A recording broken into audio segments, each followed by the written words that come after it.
Legendary groups of Pokémon are perhaps some of the most recognizable kinds of Pokémon, to the point that certain Pokémon are just as, if not more recognizable, as a part of a group rather than them as individuals. But among these groups, there are certain groups that are much more popular than others, both with fans and with the Pokémon Company themselves. But there is a group I feel is massively overlooked. While all 4 Pokemon are decently popular, they're not really known as a group. They're mostly known for their competitive prowess. Well, 3 of them are anyway. But I think that there's much more than that. So let me talk to you guys about what I consider to be the most underrated legendary group, the Treasures of Ruin.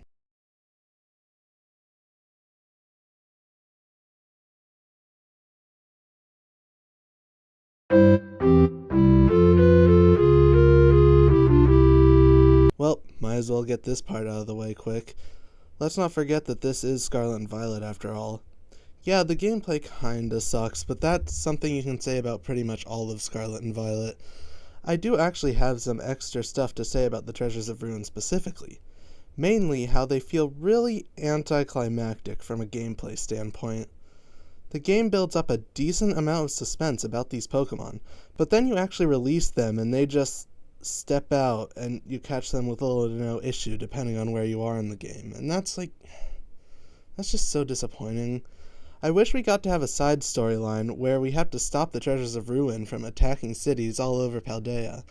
But I do realize that that's a lot to ask, so I'm just going to say I wish they had an actual entrance, rather than the Pokemon trademarked Fade to Black. Have the plant life around Wo-Chien die when it walks out. Have the temperature visibly drop several degrees when Chien Pao is released. Have the ground crumble when Ting Lu is walking. Have the water around Chi Yu's shrine evaporate when it's released. Make the Treasures of Ruin feel like the dangerous forces of nature I know they are.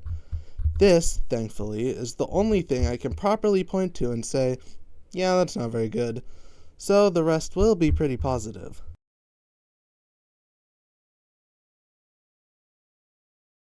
Time for presentation! One of my favorite aspects of the Treasures of Ruin is how they're incorporated into Scarlet and Violet being an open-world game. When you're first exploring Paldea, you'll probably notice stakes in the ground throughout the map. They don't seem to do much when you interact with them, but once you find multiple of them and see that they're color-coded, you'll get the picture that you're supposed to be collecting these things. Something you'll also find while exploring are these shrines, and the chains over them will give away that these things must be containing something. This instantly clues the player in that whatever is in that shrine, it's there for a reason and it's very dangerous. I just wish the gameplay was able to back that up.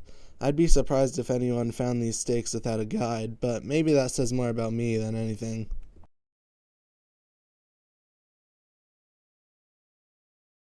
The design of the treasures are incredibly good. This may honestly be my favorite part about these Pokemon. Obviously they look good on their own, if a bit weird looking, but I'm talking about how you can tell these Pokemon are part of a group based off of their design alone. Each of the treasures shares a specific design philosophy, that being that they're all made of natural material aside from the actual treasure part. Wo-Chien is a pile of dead leaves and twigs, Chien Pao is made of snow and ice, Ting Lu is made of solid earth, and Chi Yu is made of a flame, and all of them have one man-made artifact attached to them, specifically a tablet, a sword, a bowl, and a pair of beads. This simple yet effective style allows for incredibly unique designs, while still making it so that you can tell that these Pokemon belong to a group.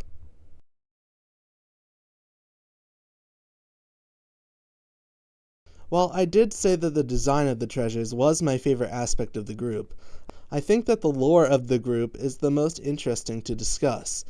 But because the lore of the treasures are optional, it's extremely easy to miss it. The story goes that there was an ancient king in Paldea that loved collecting treasure. One day, a merchant arrived at the kingdom and offered the king 4 treasures, described as a vessel, a sword, a set of tablets, and a set of beads. Of course, the king gladly accepted, but that night the king watched as his castle was reduced to rubble. The king then called on very skilled Pokemon trainers, and together they sealed the treasures in the shrines, where they remained until you unleashed them. I'd be lying if I said the story wasn't at least a little basic. But it still does serve to drive home how dangerous the treasures are and how much damage they can cause should they be set free. So all in all, the story does do what it sets out to do very well.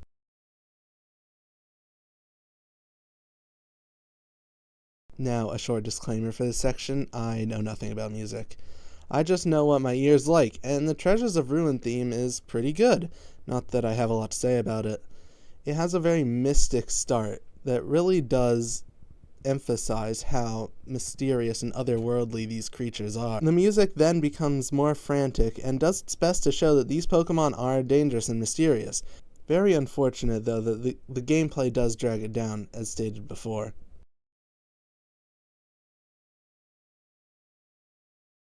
So, in conclusion, I really don't think the Treasures of Ruin get enough credit when it comes to anything other than their competitive viability, or lack thereof. I'd say they're a lot like Scarlet and Violet as a whole. It has a lot of really good things. Actually playing the game is not one of those things. Thank you for watching. I didn't really write a thank you in the script, so that's why I sound a lot different. But yeah, this is my attempt at a scripted video talking about things I like, rather than the normal gameplay videos I've had up until now. So if the script does seem lackluster or short, then that's probably why.